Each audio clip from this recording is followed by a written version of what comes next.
A very good morning to all of you. कैसे हैं आप सभी लोग। मैं हूं आपका अंकित मिश्रा और आप सभी का स्वागत करता हूं अमर ज्योति प्राइम के ऑनलाइन लर्निंग प्लेटफॉर्म पे। जितने भी लोग यहां पे ज्वाइन कर चुके हैं एक बार ऑडियो और वीडियो का कंफर्मेशन देंगे सभी के सभी। Am I properly audible and visible. सभी लोग ऑडियो और वीडियो कंफर्म करेंगे। बेटू गेट बंद कर दो अच्छे से।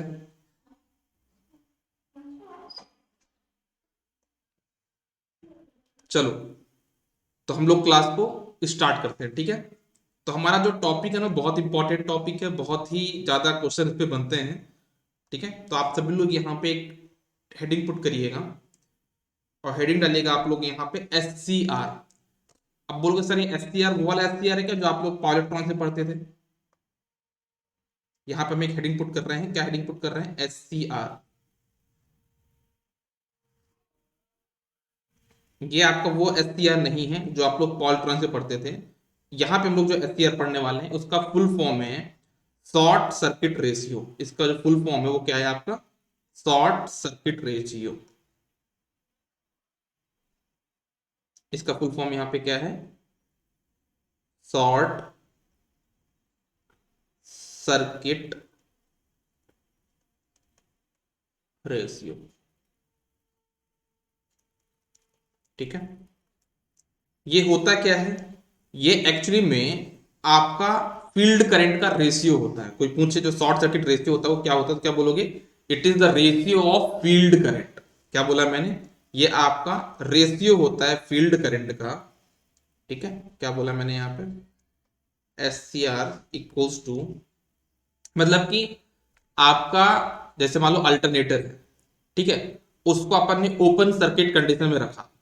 हमने अल्टरनेटर को ओपन सर्किट कंडीशन में रखा तो उस पे कितना फील्ड करंट रिक्वायर्ड होगा रेटेड वोल्टेज जनरेट करने के लिए। हमारे अल्टरनेटर में ओपन सर्किट कंडीशन पे कितनी फील्ड करंट रिक्वायर्ड होगी जिससे हमारा रेटेड वोल्टेज जनरेट हो जाए, डिवाइडेड बाय अगर अपने अल्टरनेटर को शॉर्ट सर्किट कंडीशन में रख दें तो उसमें हमारी जो शॉर्ट सर्किट करंट है, मतलब जो रेटेड करंट है, वो फ्लो होने के लिए कितनी फील्ड करंट रिक्वायर्ड होगी। इन दोनों का जो रेशियो होगा वो हमारा होता है शॉर्ट सर्किट रेशियो। मतलब अल्टरनेटर को ओपन सर्किट कंडीशन में रखेंगे तो उसमें रेटेड वोल्टेज को जनरेट करना है, और रेटेड वोल्टेज जनरेट करने के लिए कितनी फील्ड करंट की रिक्वायरमेंट होगी अपॉन हम अपने अल्टरनेटर को शॉर्ट सर्किट कंडीशन में रखेंगे और उसमें शॉर्ट सर्किट करंट या फिर रेटेड करंट फ्लो कराने के लिए कितनी फील्ड करंट की रिक्वायरमेंट होगी। उन दोनों का जो रेशियो होगा वो होता है आपका क्या? उन दोनों का जो रेशियो होगा वो होता है आपका शॉर्ट सर्किट रेशियो। तो हम अगर बोलना चाहें शॉर्ट सर्किट रेशियो क्या होता है तो क्या बोलोगे? ये होता है आपका S C R I F M upon I F ए,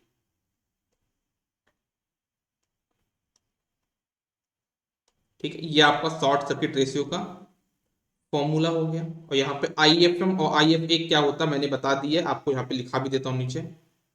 लिख लो आप, यहाँ पे आई एफ ए होता है आपका, सॉरी आई एफ एम क्या होता है पहले इसको लिख लो। I F M field current, the main field current required लिखना,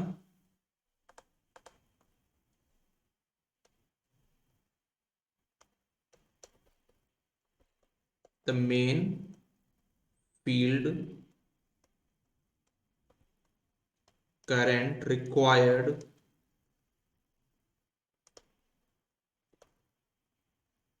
to generate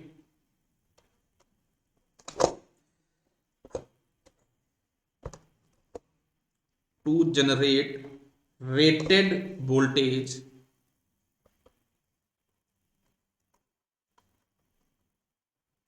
to generate rated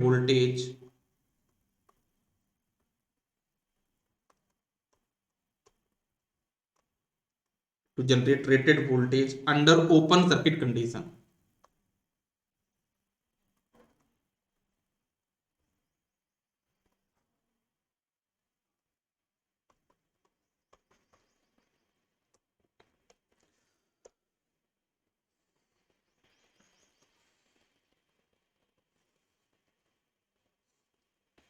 ठीक है, तो ये हो गया आपका आई एफ एम। और एक होता है आपका आई एफ ए, वो क्या होगा उसको भी लिख लो।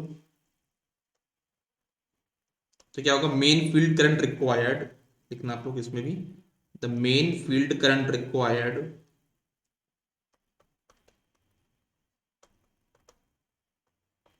the main field current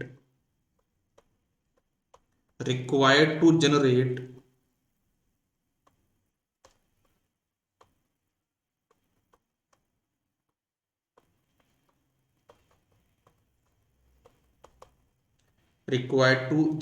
या produce rated armature current, rated armature current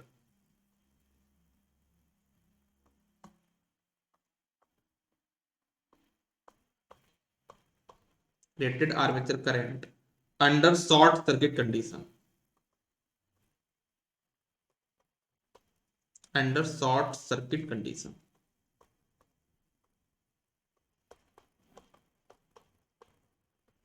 तो हम बोलते हैं आपका आई एफ ए। इन दोनों को जो रेशियो को हम बोलेंगे आपका क्या बोलेंगे, इन दोनों को जो रेशियो को हम बोलते हैं वो बोलते हैं आपका S C R, short circuit ratio. ठीक है, अब एक बात ध्यान देना, I F M upon I F A, इसकी मतलब आई एफ ए अगर मैं आपको बताऊं यहां पे समझना सभी लोग, है ना, आप लोग ध्यान देना, आपका जो I F A upon I F M होता है इसकी वैल्यू बराबर होती है जेडएस के, इसकी वैल्यू बराबर होती है किसके, जेडएस, है ना। तो इसकी वैल्यू अगर जेड एस पर यूनिट बोलता हूं यहाँ पे, जेड एस किसमें, जेड एस की वैल्यू किसमें, पर यूनिट में, अगर इसके बराबर है तो आपकी एस सी आर की वैल्यू किसके बराबर हो जाएगी, तो हम यहाँ पे एस सी आर की वैल्यू क्या बोल देंगे, S C R equals to, हमारा फॉर्मूला क्या था, I F upon I F A, है ना। ये किसके बराबर हो जाएगा, वन अपॉन जेड एस के बराबर हो जाएगा, ये किसके बराबर हो जाएगा, वन अपॉन जेड एस के बराबर हो जाएगा। जेड एस में से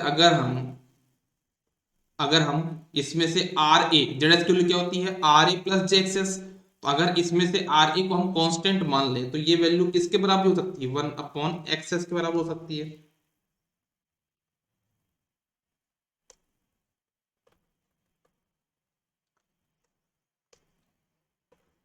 इसमें से ये मान के चलो कि टोटल 400 से 500 क्वेश्चन अभी तक बन चुके हैं सिर्फ इस टॉपिक से, सिर्फ इस टॉपिक से जो हम लोग एससीआर पढ़ रहे हैं, इस टॉपिक से टोटल 400 टू 500 क्वेश्चन आज तक की डेट में बन चुके हैं। अब क्वेश्चन कैसे बनते हैं उनको बहुत आराम से बहुत ही अच्छे तरीके से आपको एक्सप्लेन करने वाला, ठीक है। तो पहली चीज तो ये कि हमारा जो एससीआर होता है ना उसकी अलग अलग के लिए रेंज होगी, जैसे मान लो हमारा अगर सिलेंड्रिकल अल्टरनेटर है तो उसके लिए एससीआर की अलग वैल्यू होगी। अच्छा पहले मुझे बताओ, एससीआर की वैल्यू ज्यादा होनी चाहिए कम होनी चाहिए, मतलब जो जेड एस है इसकी वैल्यू कम होगी, जब इसकी वैल्यू कम होगी तभी तो आपका एचसीआर की वैल्यू ज्यादा होगी। तो हम लोग अपने अल्टरनेटर को, जो आजकल के अल्टरनेटर हैं उसके लिए एचसीआर की वैल्यू ज्यादा रखते हैं, ठीक है। और ज्यादा क्यों रखते हैं, क्योंकि उससे हमारा जेड कम होगा तो हमारा जो ड्रॉप है वो कम होगा, ठीक है ना, हमारा एक्सेस कम हो जाएगा तो हमारा एचसीआर ज्यादा हो जाएगा, ठीक है। तो हमारे जितने भी अल्टरनेटर है, अगर हम बात करें यहाँ पे एचसीआर की रेंज की, अगर हम थोड़ा सा यहाँ बात करें किसके बारे में, एचसीआर जो हमारा होता है उसकी रेंज क्या क्या होती है, अलग अलग अल्टरनेटर के लिए इसकी रेंज अलग अलग होगी। जैसे कि, जैसे कैसे, जैसे मान लो आप लोग यहां पे समझ लो सिलेंड्रिकल रोटर है, अगर आपके पास सिलेंड्रिकल रोटर सिंक्रोनस मशीन है, उसमें जो इसकी वैल्यू होगी, क्वेश्चन आया हुआ है ये, सिलेंड्रिकल अल्टरनेटर लिख देता हूं मैं, सिलेंड्रिकल अल्टरनेटर के लिए, सिलेंड्रिकल अल्टरनेटर के लिए इसकी वैल्यू होती है 0.6 से 0.8 के बीच में, 0.6 से 0.9 के बीच में, 0.6 से लेके 0.9, ठीक है। फिर बात आती है आपका सेलिएंट पोल के लिए, salient alternator, salient pole alternator, याद रखना है वैल्यू, है ना, अप्रोक्सीमेट वैल्यू में सेलिएंट पोल अल्टरनेटर के लिए जो एससीआर की रेंज होती है वो 0.9 से 1.5 के बीच में होती है। कितना बताया मैंने? 0.9 से 0.9 से लेके 1.5 के बीच इसकी रेंज होती है। और जो लास्ट में होता है वो होता है सिंक्रोनस कंडेंसर। जो लास्ट में आपका होता है वो क्या? Synchronous condenser.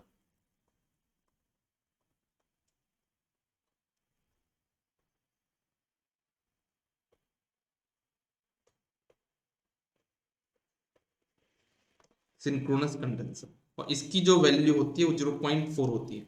आज बोलोगे सर सिंक्रोनस कंडेंसर क्या होता है ना? तो इसके बारे में कुछ टाइम में आपको चीजें कवर हो जाएंगी। कितना पेज हुआ सर? पहले ही पेज चल रहा है, ये फर्स्ट पेज ही चल रहा है साहब, ज्यादा लेट नहीं है आप ज्यादा लेट नहीं है, ये फर्स्ट पेज ही चल रहा है। तो ये मैंने आपको बताया किसके बारे में? शॉर्ट सर्किट रेशियो के बारे में। शॉर्ट सर्किट रेशियो क्या होता है? ये फील्ड करंट का रेशियो होता है। कौन कौन सी फील्ड करंट? आपकी वो फील्ड करंट जो कि आपके अल्टरनेटर के ओपन सर्किट कंडीशन में रेटेड वोल्टेज जनरेट करने के लिए रिक्वायर्ड होता है, अपॉन आपका वो फील्ड करंट जो कि आपके अल्टरनेटर को शॉर्ट सर्किट कंडीशन में रेटेड करंट फ्लो कराने के लिए रिस्पॉन्सिबल होगा। आई एफ अपॉन आई एफ ए आपका होता है शॉर्ट सर्किट रेशियो।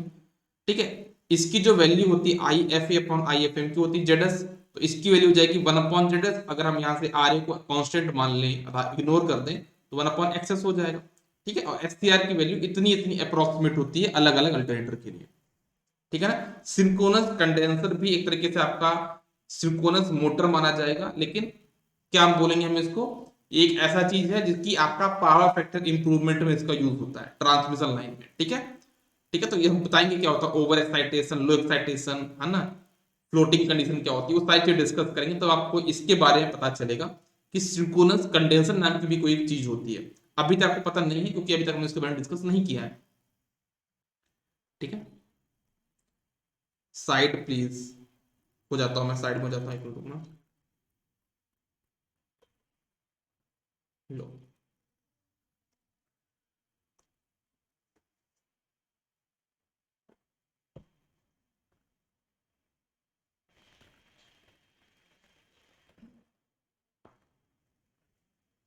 सर आप छोटे होके मिडिल में आ जाइए, चलो ऐसा कर लेता हूँ, है ना, आप जैसा बोलोगे ना मैं वैसा कर लूंगा।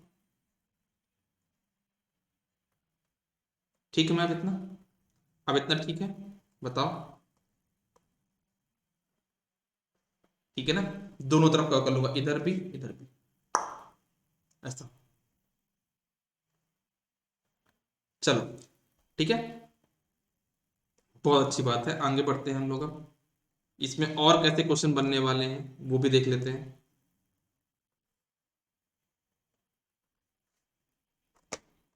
ठीक है, तो एक जो चीज जो आपसे क्वेश्चन बनता है वो आप ये याद रखना ना, देखना, जो मेरा एस टी आर होता है ना,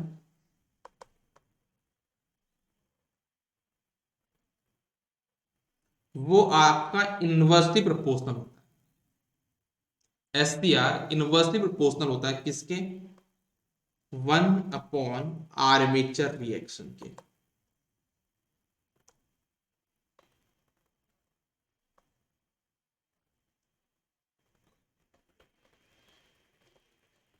वन अपॉन आर्मेचर रिएक्शन मतलब जितना ज्यादा आर्मेचर रिएक्शन होगा उतना ज्यादा आपका एक्स ए होगा, जितना ज्यादा एक्स ए होगा उतना कम आपका एस सी आर होगा। ठीक है, तो पहली कंडीशन तो आपको ये समझ में आई कि जो आर्मेचर जो आपका एस सी आर है वो आपका आर्मेचर रिएक्शन की इन्वर्सली प्रोपोर्शनल है। और एक चीज आपको और भी याद रखनी है कि जो एस सी आर है वो आपका इन्वर्सली प्रोपोर्शनल है, वो आपका इन्वर्सली प्रोपोर्शनल किसके? वो आपका इन्वर्सली प्रोपोर्शनल है किसके? 1/1 वोल्टेज रेगुलेशन।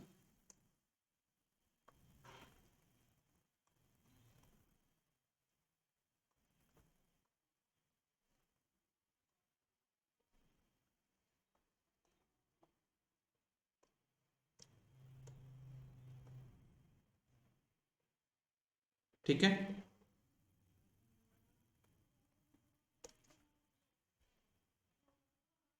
सर ये डिफिनेशन भी नोट करा दीजिए। डेफिनेशन उतना ही है, रेशियो है ना, डेफिनेशन लिखा तो है मैंने, आप देखो ना। आप लिख लेना, it is the ratio of main field current required to generate rated voltage under open condition to the main field current required to the this, मतलब यहाँ पे रेशियो बस लिखना है ना, और क्या लिखूंगा इसमें, ये तो आपका क्या होता है, SCR होता है, ठीक है। ओके, एक चीज तो आपका ये हो गया, और एक चीज आपका मतलब आपसे क्वेश्चन पूछा जाए कि अगर हमारा आर्मेचर रिएक्शन ज्यादा है तो SCR क्या होगा, कम होगा, अगर वोल्टेज रेगुलेशन कम है तो SCR क्या होगा, ज्यादा, ठीक है ना। तो याद रखना SCR इन्वर्सली प्रोपोर्शनल किसके, आर्मेचर रिएक्शन और वोल्टेज रेगुलेशन, इनके ये क्या आपका इन्वर्सली प्रोपोर्शनल है। अब ये किसके किसके प्रोपोर्शनल है वो भी देख लो, है ना।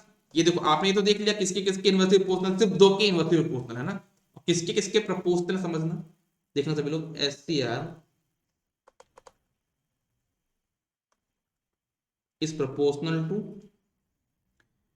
एयर गैप लेंथ,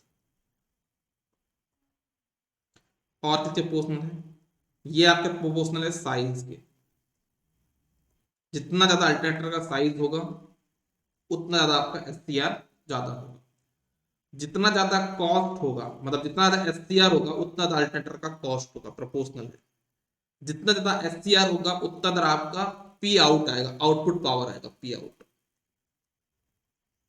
जितना ज्यादा आपका SCR होगा उतना ज्यादा आपका यहाँ पे क्या आएगा, सिंक्रोनाइजिंग पावर आएगी, PSY, सिंक्रोनाइजिंग पावर, जितना ज्यादा आपका SCR होगा, तो इसको मैं बीच में ले आऊंगा, SCR में प्रपोजल साइन हट जाता है, इधर उधर हो जाता है, टेढ़ा हो जाता है थोड़ा सा, ठीक है। जितना ज्यादा आपका SCR होगा उतना ज्यादा आपका अल्टरनेटर स्टेबल होगा, क्या होगा, उतना ज्यादा अल्टरनेटर आपका स्टेबिलिटी,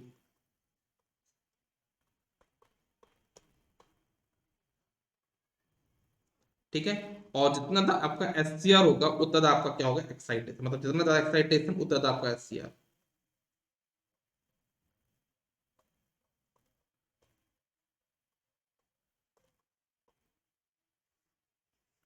तो एक क्वेश्चन आपका ये बन गया, ये जो मैंने आपके सामने टेबल बनाया, दो दो चीजों की इन्वर्सली प्रोपोर्शनल, बाकी सबके प्रोपोर्शनल है, याद रखोगे इसको, क्या याद हो जाएगा, आपका जो SCR है ना, वो आपका आर्मेचर रिएक्शन और वोल्टेज रेगुलेशन इन दोनों के इन्वर्सली प्रोपोर्शनल है, और बाकी सभी के वो क्या आपका प्रोपोर्शनल है, air gap length, size, cost, P out, synchronising power, stability, excitation, इन सब की ये क्या है, प्रोपोर्शनल है, और आर्मेचर रिएक्शन और वोल्टेज रेगुलेशन के इन्वर्सली प्रोपोर्शनल, ठीक है। चलो बहुत अच्छी बात है यार यहाँ तक, ठीक है। एक आध क्वेश्चन सॉल्व करना है क्या आप लोग को, एक क्वेश्चन मैं आपको दे देता हूँ, एक क्वेश्चन मैं आपको सॉल्व करा देता हूँ, देखना सभी लोग क्वेश्चन क्या है, ठीक है। एक क्वेश्चन आप लोग नोट कर लो और एक क्वेश्चन का आंसर करना सभी लोग, आपके सामने क्वेश्चन दिया हुआ ऐसा कुछ,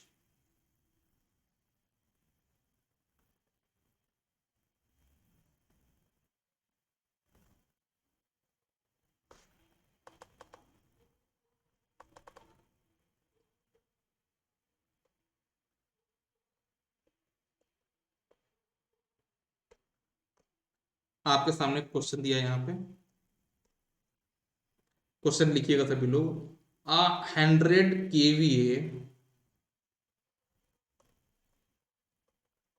100 kVA, comma 415 volt star connected,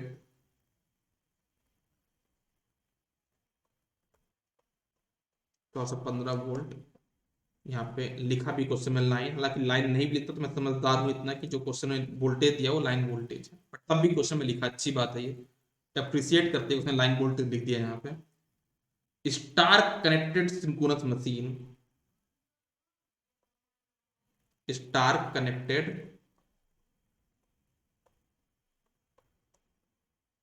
synchronous machine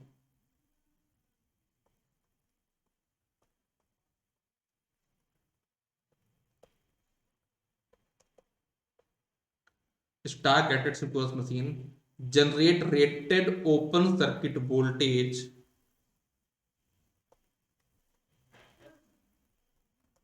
generates open circuit voltage of generate open circuit voltage of 415 volt in a field current of 15 ampere in a field current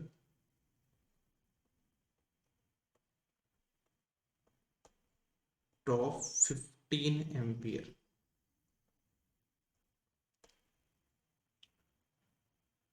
The short circuit armature current the short circuit armature current the short circuit armature current at a field current of 10 ampere at a field current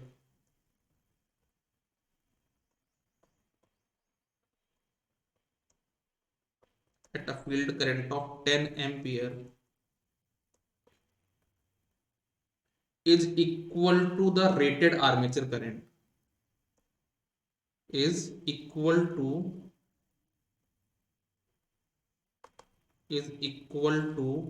rated armature current.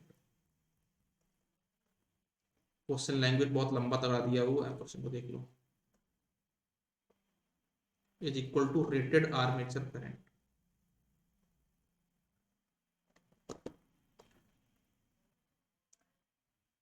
the per unit synchronous reactance is the per unit synchronous reactance is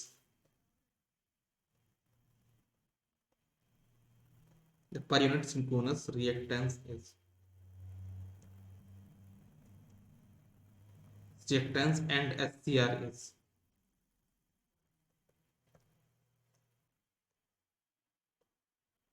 SCR भी पूछा गया है और वो भी पूछा गया, दोनों चीजें पूछी गई.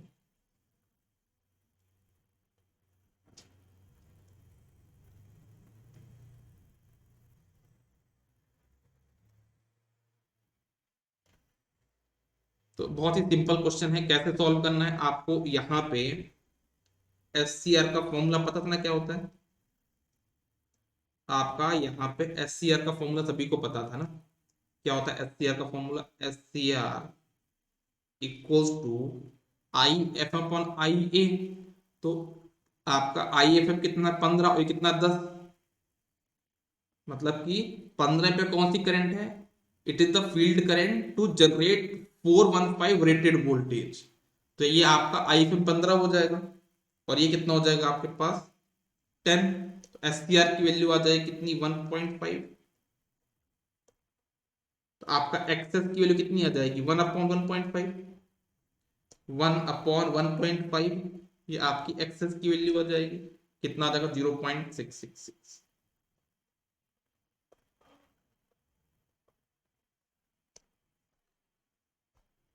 1.5 एंड 10/15. बहुत बढ़िया, सभी को क्लियर है क्वेश्चन.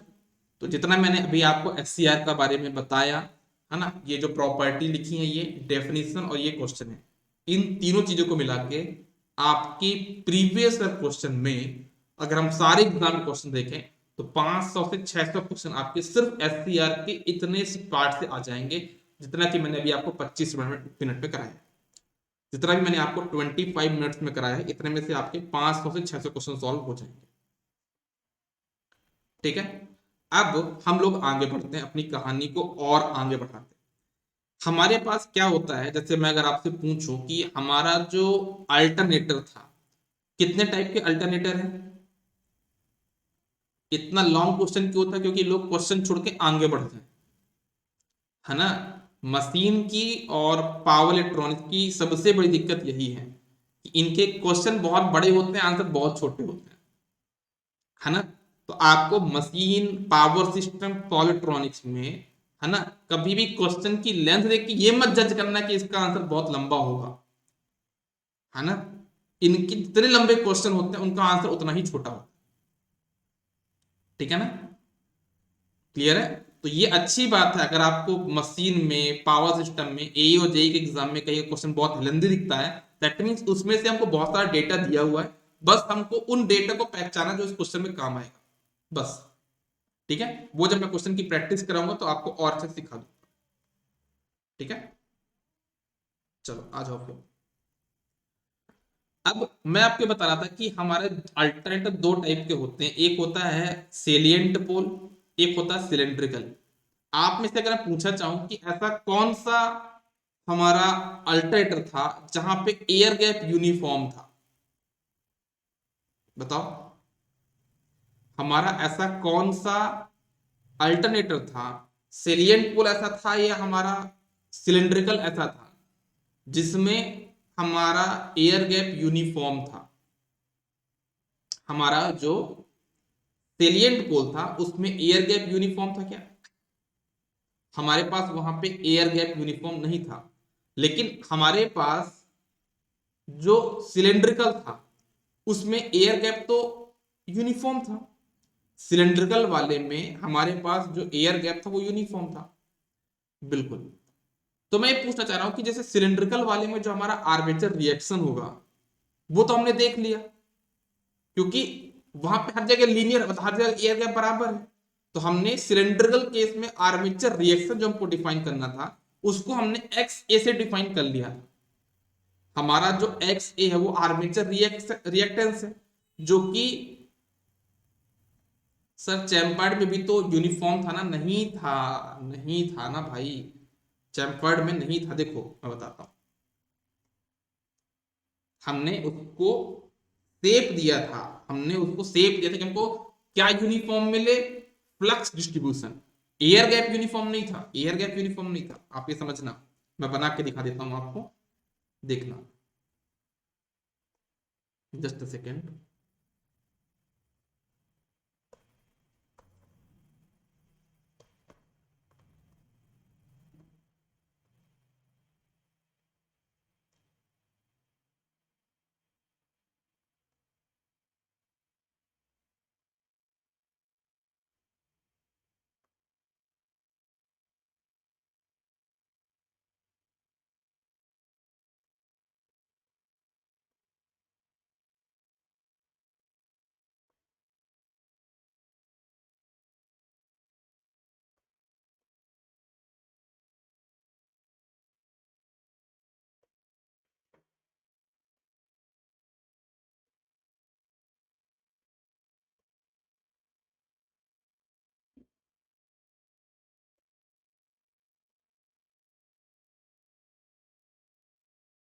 ठीक है,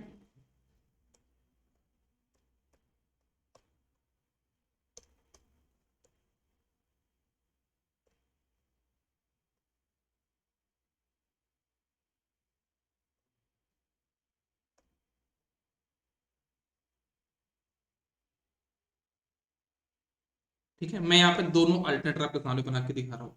सबसे पहले बना रहा हूँ मैं आपके सामने यहाँ पे सिलेंड्रिकल रोटर, सिलेंड्रिकल अल्टरनेटर, ठीक है ना। सबसे पहले आपको सिलेंड्रिकल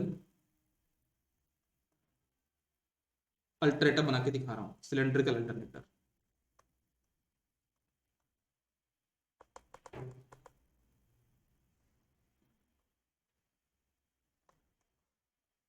ठीक है, और ये आपको बना रहा हूँ यहाँ पे मैं सेलिएंट को, दोनों में कंपेरिजन बता रहा हूँ क्या दिक्कत है ना। अभी हमारे पास एक दिक्कत जा रही है, वो आप दिक्कत समझे नहीं अभी तक। सेलिएंट पोल अल्टरनेटर,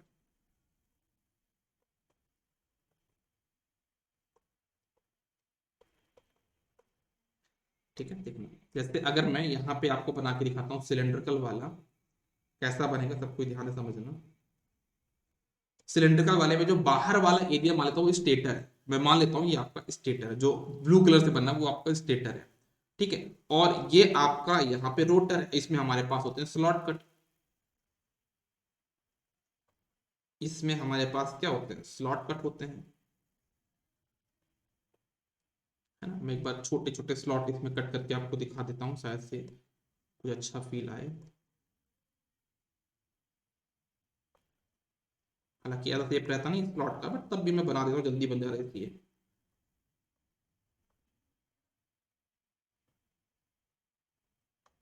ठीक है, यहाँ पे मैंने स्लॉट कट की हुई है, ठीक है। और इनमें मेरे पास यहाँ पे क्या है, आपकी फील्ड वाइंडिंग है ऐसे, इनमें आपकी क्या होगी, फील्ड वाइंडिंग होगी ऐसे।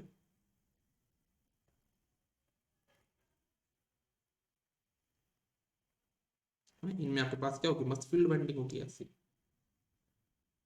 है ना। हाँ या ना।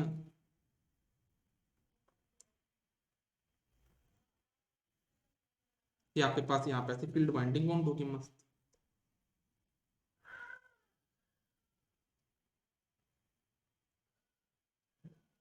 ये आपका क्या हो गया, कौन सा अल्टरनेटर बताओ जरा ये आपका सिलेंड्रिकल अल्टरनेटर है, this is your cylindrical alternator. अब अगर बोलो इस अल्टरनेटर में, ये जो मैंने सिलेंड्रिकल अल्टरनेटर बताया, ये आपका क्या रोटर, बाहर आपका स्टेटर है। अगर मैं इसमें पूछूं दो एक्सिस होती है, एक होती है डायरेक्ट एक्सिस, एक होती है आपकी क्वाड्रेचर एक्सिस। तो अगर मैं इसको बनाना चाहूं तो कैसे बनाऊंगा देखना, आपकी जो डायरेक्ट एक्सिस होती है वो ऐसी होती है, ये होती है आपकी डायरेक्ट एक्सिस, हाँ या ना, बिल्कुल सही है। हम ये हमारी क्या होती है, डायरेक्ट एक्सिस होती है। इसको मैं डॉट डॉट करके बनाने की कोशिश करता हूँ, बन जाएगा तो।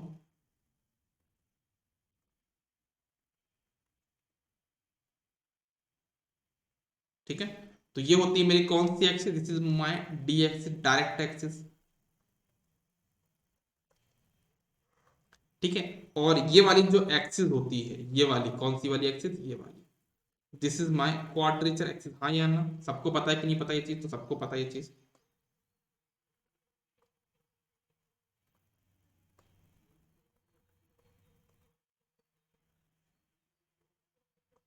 ये मेरी यहाँ पे कौन सी होती है, क्यू एक्सिस, मतलब होता है क्वाड्रेचर एक्सिस। क्यू एक्सिस मतलब क्या होता है, क्वाड्रेचर एक्सिस।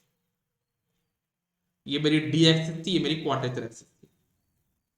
तो मैं ये पूछना चाह रहा हूं कि हमारा जो सिलेंड्रिकल अल्टरनेटर है, उसमें क्या, यहाँ पे देखो ना, ये आपका स्टेटर है, ये आपका रोटर है। आप हर एक पॉइंट पे आके देख लो, आपका जो स्टेटर से रोटर का जो गैप है वो इतना है कि नहीं। हर एक पॉइंट पे जो गैप है वो आपका यूनिफॉर्म है कि नहीं है, एयर गैप। आपका हर एक पॉइंट पे जो एयर गैप है वो यूनिफॉर्म है कि नहीं है, यूनिफॉर्म है। मतलब कि मैं ये बोल सकता हूँ कि जो डायरेक्ट एक्सिस है, मेरा जो डायरेक्ट एक्सिस था, इसको डी एक्सिस बोलता हूँ, नीचे लिख देता हूँ इसको मैं, क्योंकि मैं ऊपर हेडिंग डालूंगा ना, अभी टॉपिक का नाम डालूंगा, मैं डी एक्सिस लिख देता हूँ इधर पे, जो डी एक्सिस। ठीक है, तो मैं ये बोल सकता हूं यार कि मेरे पास सिलेंड्रिकल अल्टरनेटर में एक ही रिएक्टेंस, मतलब कि जो आर्मेचर रिएक्शन होगा डी एक्सिस में उतना ही होगा जितना क्वाड्रेचर एक्सिस में होगा, हाँ या ना। मेरा आपसे क्वेश्चन क्वेश्चन बस ये है, मेरा आपसे क्वेश्चन ये है कि सिलेंड्रिकल अल्टरनेटर में जो आर्मेचर रिएक्शन होगा, क्या वो डायरेक्ट एक्सिस में उतना नहीं होगा जितना क्वाड्रेचर एक्सिस में होगा, उतना ही होगा ना, क्योंकि यहाँ पे एयर गैप यूनिफॉर्म है। तो हमने यहाँ पे एक्स क्यू को लिख दिया, मतलब एक्स ए लिख दिया, यहाँ पे हमने एक्स ए लिख दिया, तो हमारा काम बन गया। जब हमारा हो गया कि एक्स ए मतलब क्या, आर्मेचर रिएक्टेंस, क्योंकि हर एक पॉइंट पे सेम है। लेकिन अगर बात करता हूँ सेलियंट पोल में, तो सेलियंट पोल आपका अल्टरनेट कुछ ऐसा होता है, देखना, सेलियंट पोल अल्टरनेटर आपका कुछ ऐसा होगा।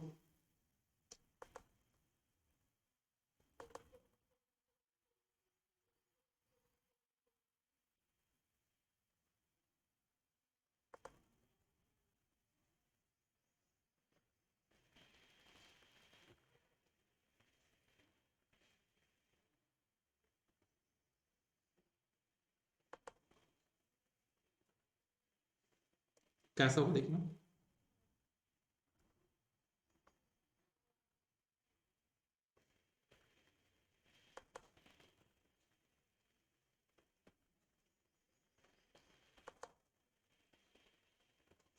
ये आपका क्या बन गया, सेलियंट पोल। अब इसमें भी आपको पता है आपकी डायरेक्ट एक्सिस क्या होती है, इसमें भी तो आपको क्वाड्रेचर एक्सिस क्या होती है। कैसे बताऊं यार इसको मैं, यहाँ पे बहुत वो हो जाएगा ना, क्या कहते हैं इसको, तब भी बना देता हूँ यार मैं, क्या दिक्कत है। ये जो पोल के साथ एक्सिस को बोलते हैं आपकी डायरेक्ट एक्सिस। ये मेरी कौन सी डी एक्सिस है, हाँ या ना। This is your D axis.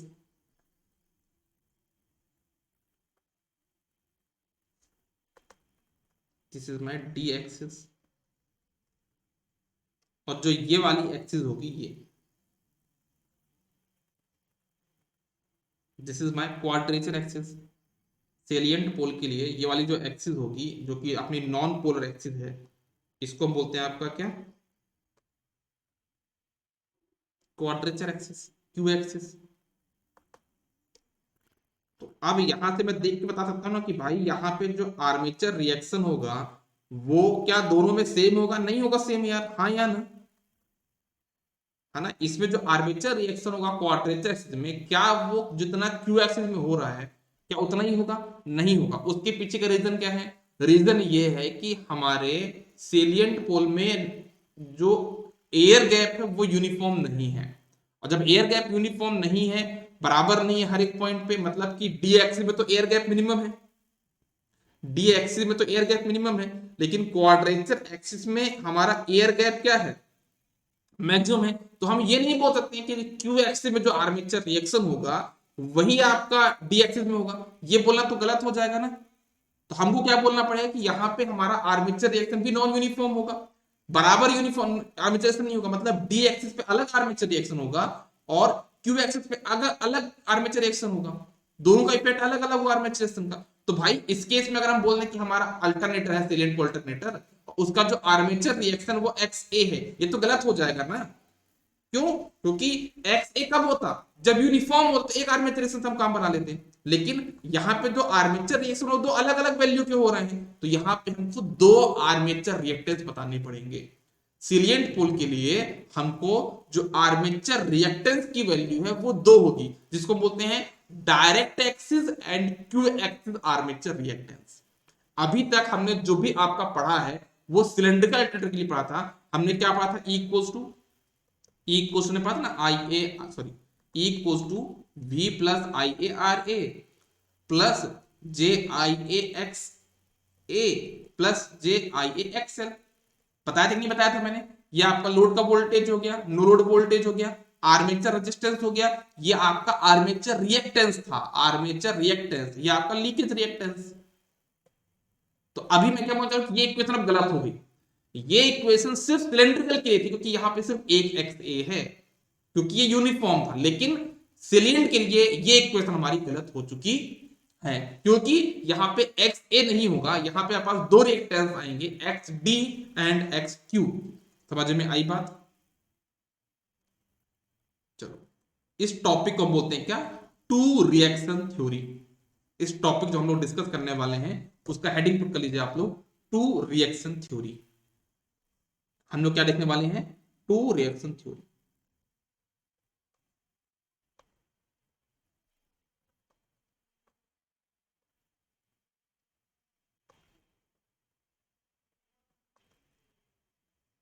जैसा इसका नाम बता रहा है ना कि टू रिएक्शन, मतलब कि दो बार रिएक्शन हो रहा है इसमें। टू रिएक्शन, आर्मेचर रिएक्शन दो जगह होता है, two reaction theory. Polar axis को हम डी एक्सिस बोलते हैं। पोलर एक्सिस क्या है, डी एक्सिस आपकी पोलर एक्सिस कहलाती है, नॉन पोलर को हम क्यू एक्सिस बोलते हैं।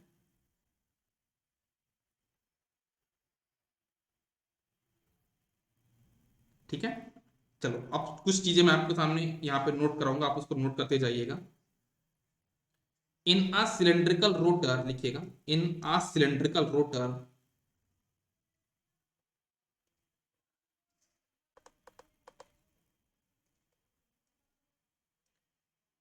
इन a cylindrical rotor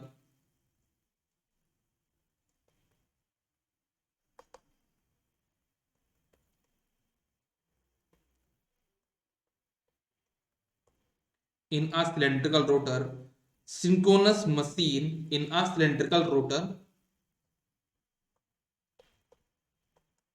synchronous machine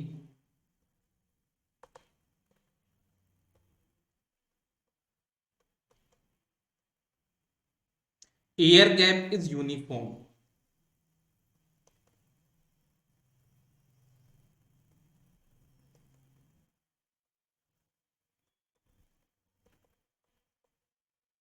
air gap is uniform around entire air gap periphery, around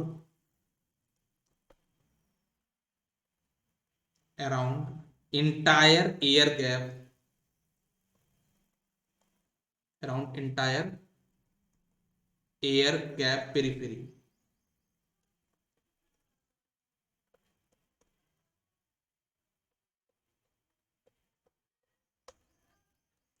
Therefore, a single reactance is sufficient.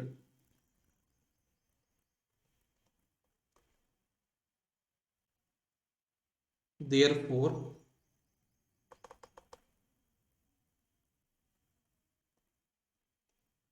a single reactance is sufficient.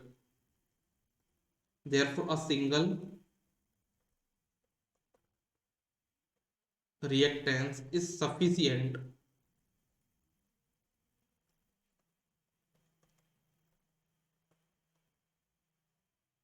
single reactance is sufficient for modeling armature reaction. For modeling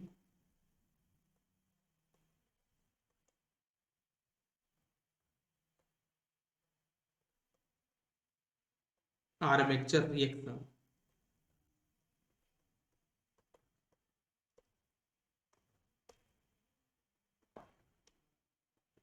next point लिखिएगा.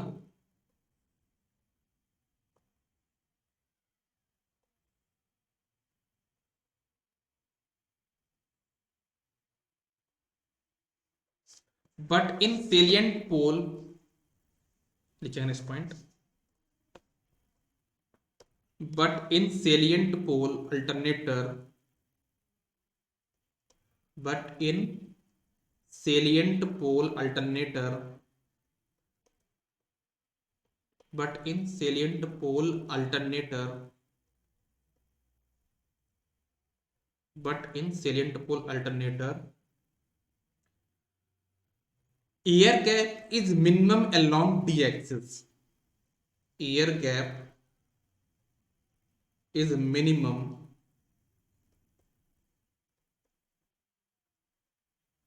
air gap is minimum along d axis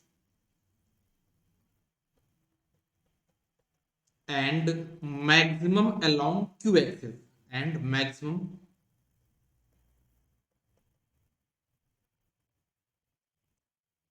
along q axis.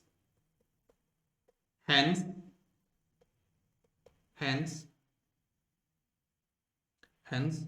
single reactance is not sufficient. Hence single reactance is not sufficient to model armature reaction. To model armature reaction.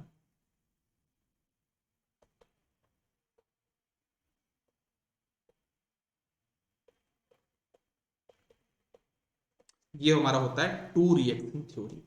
मतलब to reaction theory के accordingly हम लोग ये बोल सकते हैं कि हमारा जो सेलिएंट पोल अल्टरनेटर है उसमें आर्मेचर रिएक्शन को मॉडल करने के लिए हमारे पास एक रिएक्टेंस सफिशिएंट नहीं है. हमको वहां पे दो रिएक्टेंस लेना पड़ेंगे. डायरेक्ट एक्सिस वाला अलग लेना पड़ेगा और आपका क्वाड्रेचर एक्सिस वाला अलग लेना पड़ेगा.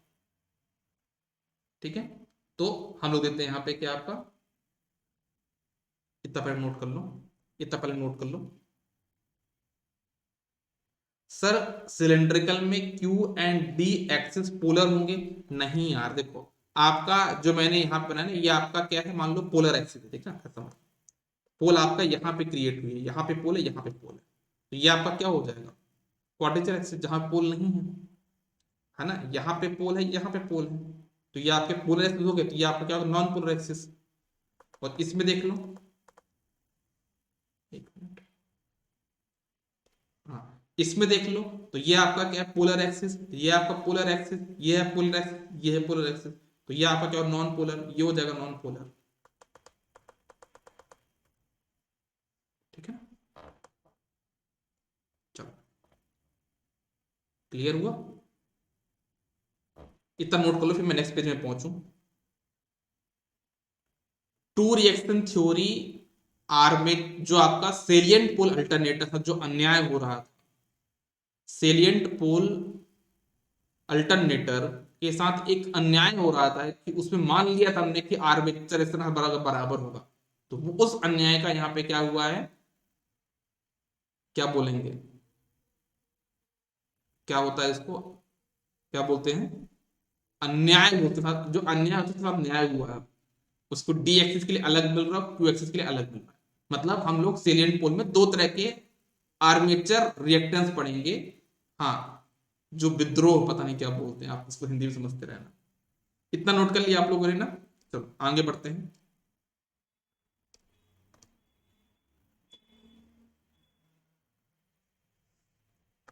ठीक है, तो यहां पे हम दो तरह के रिएक्टेंस पढ़ेंगे, एक पढ़ते हैं आपका एक्स डी और एक पढ़ते हैं आपका x Q.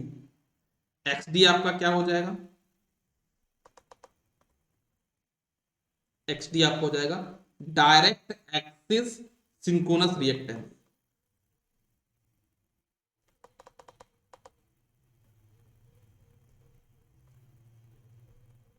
Direct axis synchronous reactance.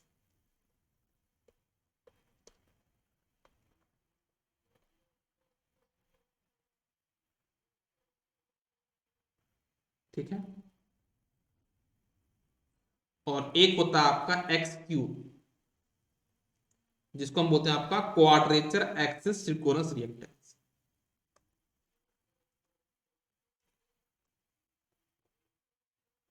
Quadrature axis synchronous reactance.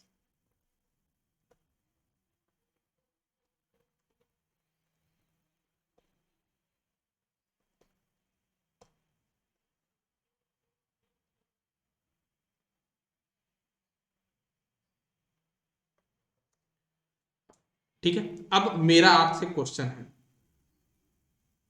मेरा आपसे क्वेश्चन ये है कि आपका एक्स डी की वैल्यू ज्यादा होगी या एक्स क्यू की वैल्यू ज्यादा होगी, आप लोग के हिसाब से किसकी वैल्यू ज्यादा होगी, एक्स डी की वैल्यू ज्यादा होगी या एक्स क्यू की वैल्यू ज्यादा होगी।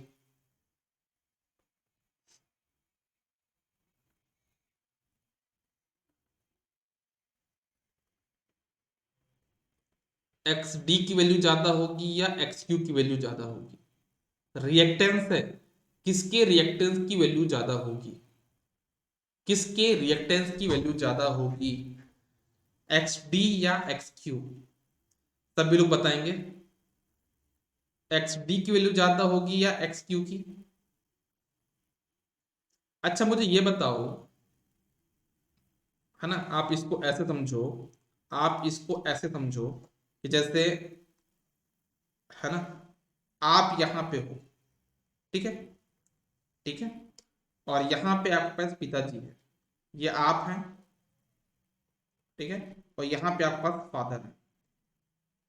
एक केस तो ये है, दूसरा केस है आपके पास कि आप यहां पे हैं और फादर यहां पे हैं।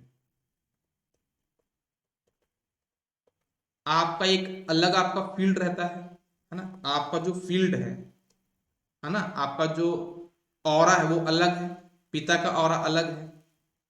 तो अगर ये पिताजी हमारे पास में है तो ये ज्यादा अफेक्ट हमको करेंगे, ये जब दूर रहेंगे तो हमको ज्यादा अफेक्ट करेंगे, बताओ। तो यहाँ पे पास में है मतलब इसका इनका इफेक्ट इस पे ज्यादा पड़ने वाला है, तो वही चीज तो यहाँ पे हो रही है।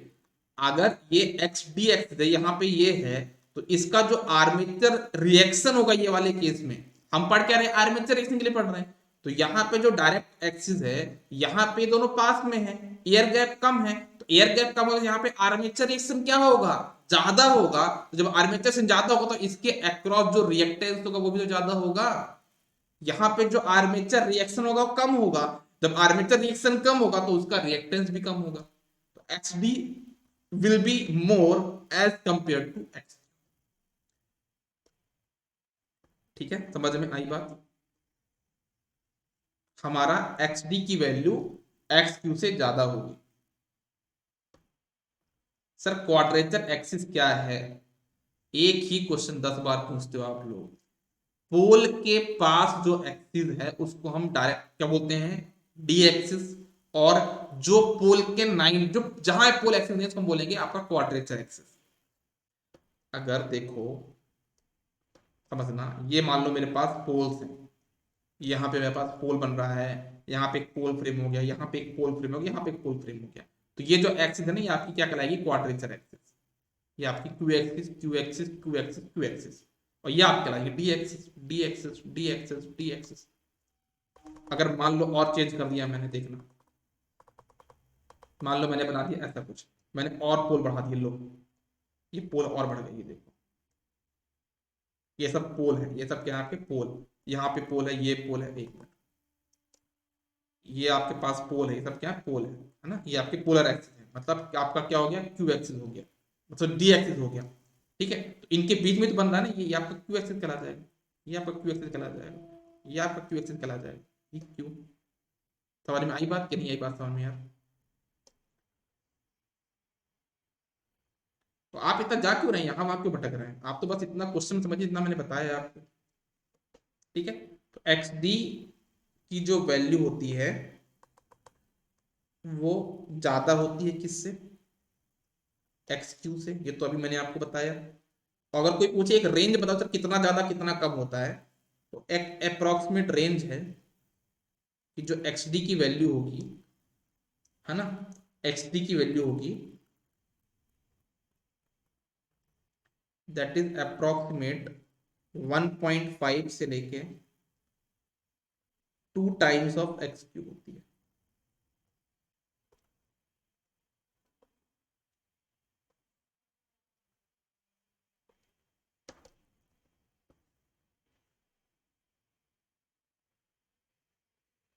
ठीक है, एक्सिस कॉन्सेप्ट क्लियर हो गया अभी, समझ में आया था कि नहीं आया? अभी तो क्लियर हो गया ना? पोलर एक्सिस को डी एक्सिस बोल देंगे और नॉन पोलर को हम क्या बोल देंगे, क्वाड्रेचर एक्सिस बोल देंगे।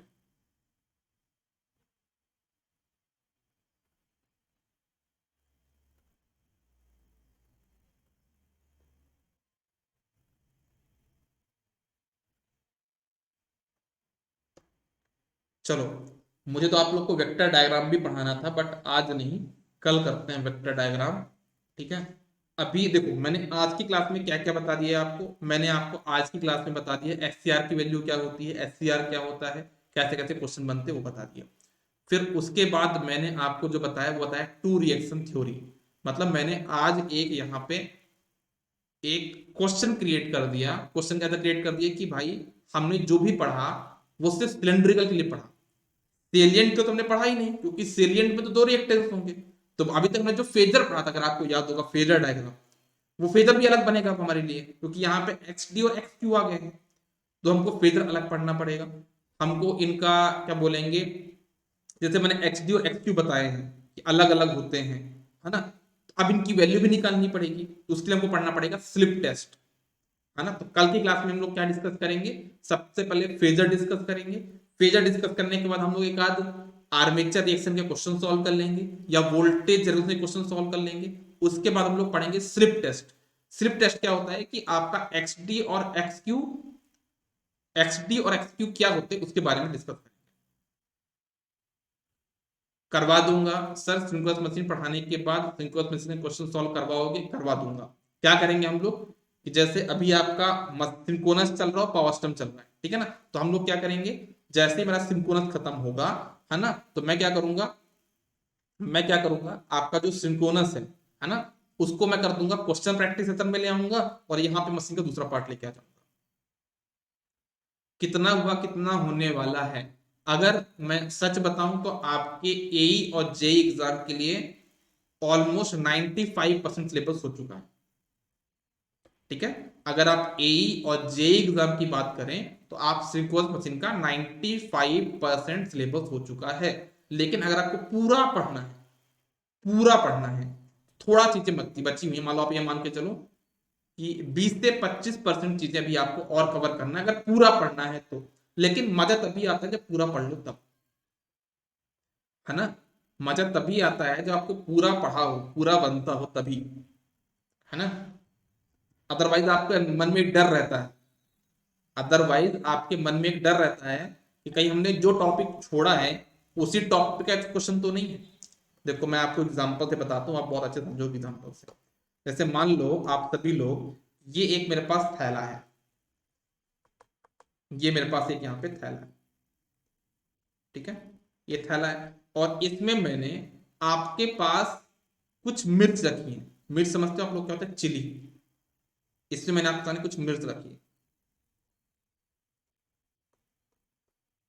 ठीक है, और मैं आपको बोल दूं, साहा को बोलूं, साहा इसमें से कोई एक मिर्च बस है, बाकी सब तीखी नहीं है। एक मिर्च है, वन मिर्च है, वन मिर्च है जो थोड़ा तीखी है, बाकी सारी तीखी नहीं है।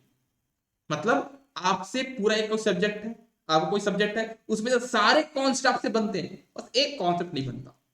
अब मैं बोलूं चलो खाओ इसको, टेस्ट करो, आप रैंडमली कोई उठाओगे, लेकिन मन में डर तो रहेगा ना। क्या डर रहेगा? कि सर हो सकता है वो वही मिर्च ना हो जो तीखी है। और ये जो डर आ गया ना, वो आपके अंदर पसीना तो आ ही जाएगा बॉडी में,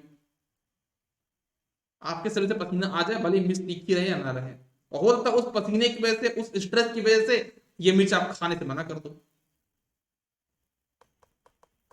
समझ में आ रहा मैं क्या बताना चाह रहा हूं, है ना? तो अगर आपको ये पता है, ये पूरी कि इसमें एक भी मिर्च तीखी नहीं है, तो आप 10-10 मिर्च साथ खा जाओगे एक साथ, तो भाई खिलाओ, कितना खिला सकते हो, क्योंकि मुझे पता है ना इसमें एक भी मिर्च तीखी नहीं है। या फिर मुझे पता है कि सिर्फ एक ही मिर्च जो तीखी है वो मुझे हाईलाइट है इसमें। समझ में आ रहा मैं क्या बताना चाह रहा हूं आप लोग को, है ना? ये अधिकतर लोग साथ जाता दिक्कत जाती है चीज। अगर आपने इनकम्प्लीट प्रिपरेशन करी है, तो मन में जो डर है वो कहीं ना कहीं आपको लेके डूबेगा।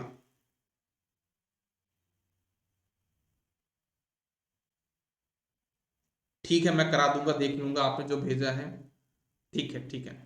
टेस्ट का शेड्यूल 24 को होगा, जितना टाइम आप बोलोगे उतना टाइम हो जाएगा। आफ्टरनून में बोलोगे तो आफ्टरनून में हो जाएगा, मॉर्निंग हो तो मॉर्निंग में हो जाएगा। अभिषेक कुछ बोलना चाह रहे हैं? क्या बोल रहे हैं अभिषेक, बोलिए। मेरा साउंड यहाँ बहुत कम है, इसको मैं तेज कर देता हूँ ना। Hello sir. हाँ जी बेटा, बोलिए।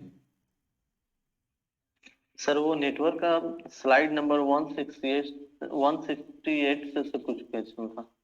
स्लाइड नंबर 168 पे कुछ क्वेश्चन जो आपने व्हाट्सएप किया वो वाला क्वेश्चन था क्या? अच्छा, साहा ने किया वो वाला क्वेश्चन था ना ग्रुप में? हाँ, वो भी था सर, और एक और था 183 से। 183 मेरे पास बुक तो नहीं है यार, यहाँ पे लैपटॉप में, इस लैपटॉप में तो नहीं है। आप मुझे उसका व्हाट्सएप स्क्रीनशॉट भेजे। जो भी है ना, आप मुझे ग्रुप पे भेज सकते हैं, उसमें मैं डिस्कस कर लूंगा आपसे। ठीक है, ओके सर। क्योंकि ये जो मेरा पढ़ाने वाला लैपटॉप है, इसमें मैं बाकी के पीडीएफ वगैरह रखता नहीं हूँ, है ना? दूसरे लैपटॉप में है वो मेरे। ठीक है, तो आप मुझे वो ग्रुप में भेज देना, मैं वहां पे एक्सप्लेन कर दूंगा। अगर लगता है मुझे दोबारा सॉल्व करना है तो कल की क्लास में कर दूंगा, ठीक है, या फिर मैं यहाँ से सॉल्व करके भेज दूंगा। ठीक है, चलो, यस सर। ओके। तो हम लोग क्लास को यहीं पे खत्म करते हैं, मिलते हैं कल की क्लास में। बहुत बहुत धन्यवाद, good day, all the best, take care, bye bye.